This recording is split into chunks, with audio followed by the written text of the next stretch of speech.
Hi friends, ఈరోజు మనం juicy and tasty రవ్వ గులాబ్ జామ్ ఎలా చేయాలో చూస్తాం. ముందుగా స్టవ్ వెలిగించి ఒక బాండీ పెట్టాలి. 1 టేబుల్ స్పూన్ నెయ్యి వేసుకోవాలి.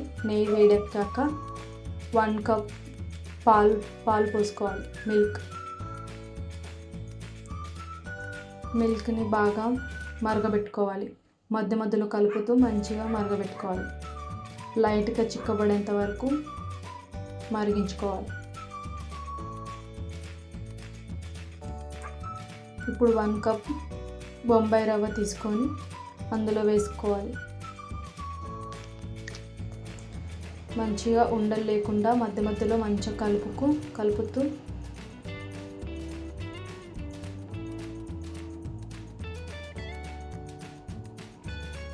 మంచిగా దగ్గర అయ్యేంత వరకు మంచిగా కలుపుకోవాలి.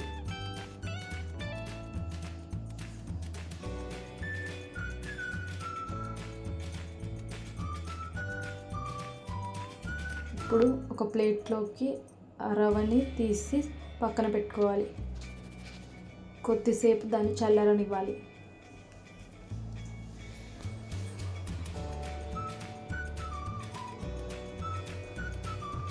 ఇప్పుడు చల్లారాక ఆ పిండిని హ్యాండ్తో ప్రెస్ చేస్తూ చపాతీ ముద్దలాగా కలుపుకోవాలి.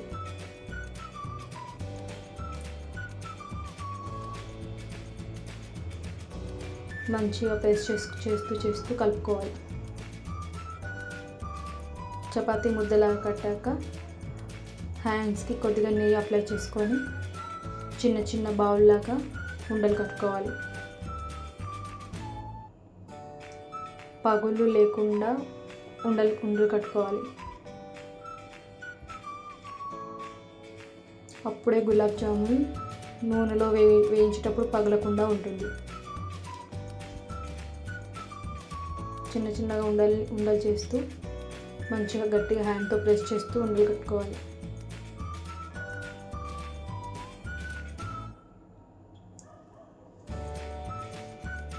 అన్ని ఉండలు కట్టాక ఒక ప్లేట్లో తీసుకొని పక్కన పెట్టుకోవాలి.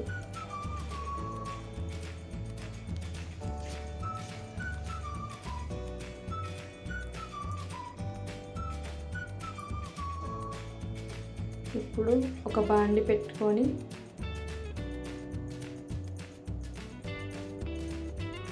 బాండి వేడెక్కాక 1 కప్ షుగర్ వేసుకోవాలి. 1 కప్ షుగర్కి 3 కప్స్ వాటర్ వేసుకోవాలి. ఇది పర్ఫెక్ట్ కొలత. పాకానికి మంచి కొలతలు. 3 కప్స్ వాటర్ వేసుకొని మధ్య మధ్యలో మంచిగా కలుపుతూ పాకాన్ని మరిగించుకోవాలి.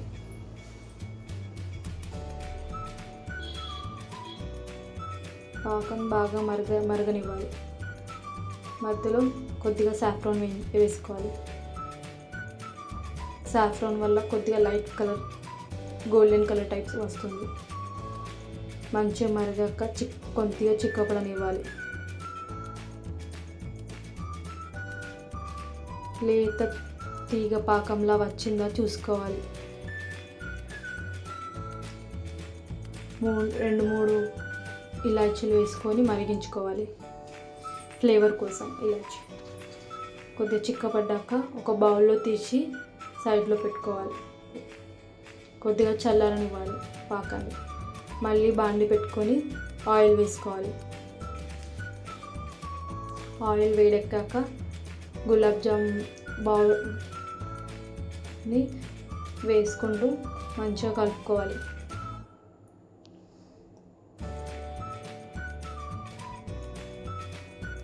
కొద్దిగా ఆయిల్ వేసుకుంటూ మంచిగా కలుపుకోవాలి.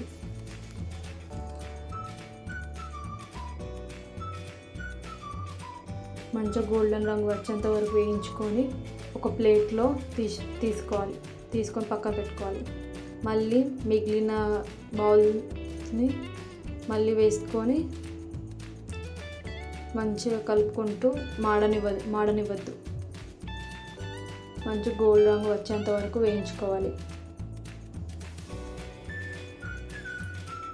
ఇప్పుడు చేసి పెట్టుకున్న పాకంలోకి అన్ని గులాబ్ జాములు అందులో వేసుకొని కలుపుకొని మూత పెట్టి పక్కన పెట్టుకోవాలి. ఒక 5 మినిట్స్ తర్వాత జ్యూసీ అండ్ టేస్టీ రవ్వ గులాబ్ జాములు రెడీ. అంతే అండి, వేడివేడిగా సర్వ్ చేసుకోవాలి. ఈ రెసిపీ మీకు నచ్చినట్టయితే లైక్ చేయండి, షేర్ చేయండి, కామెంట్ చేయండి. ఇంకా మరిన్ని వీడియోస్ కోసం మన ఛానల్ని సబ్స్క్రైబ్ చేయండి.